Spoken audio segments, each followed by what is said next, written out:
Hello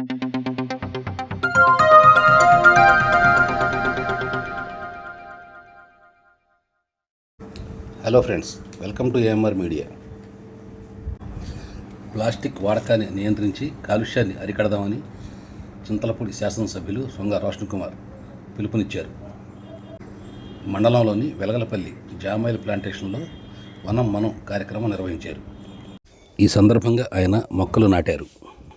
నీడనిచ్చే చెట్లను తొలగిస్తే కఠిన చర్యలు తీసుకుంటామని ఈ సందర్భంగా ఆయన హెచ్చరించారు.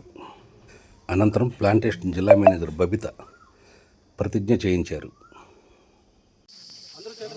పర్యావరణ దినోత్సవం సందర్భంగా అందరం ప్లెడ్జ్ చేద్దాము, ప్రతిజ్ఞ చేద్దాము. తెలుగులో ఉంది, సో నేను చదువుతాను, దాన్ని ఫాలో అవ్వండి అందరూ. ఆకుపచ్చని ఆశయాలతో స్వచ్ఛ హరితాంధ్ర అభివృద్ధికి తోడ్పడతానని, పచ్చని చెట్టే ప్రగతికి సోపాన మార్గమని గుర్తెరిగి ప్రకృతిలోని సమతుల స్థితి అవసరాన్ని గుర్తిస్తూ ప్లాస్టిక్ కాలుష్యానికి ముగింపు పలుకుతానని, ప్రతి నీటి బొట్టును సద్వినియోగపరుస్తానని, చెట్ల ఆవశ్యకత పట్ల అవగాహన పెంచుతూ ఒకసారి ఉపయోగించి పడేసిన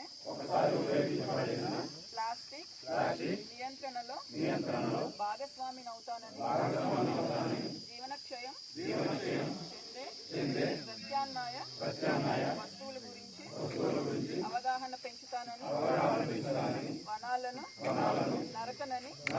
నరకనివ్వనని, విరివిగా మొక్కలు నాటుతానని, మన ఊరూరా వాడవాడ ఇంట బయట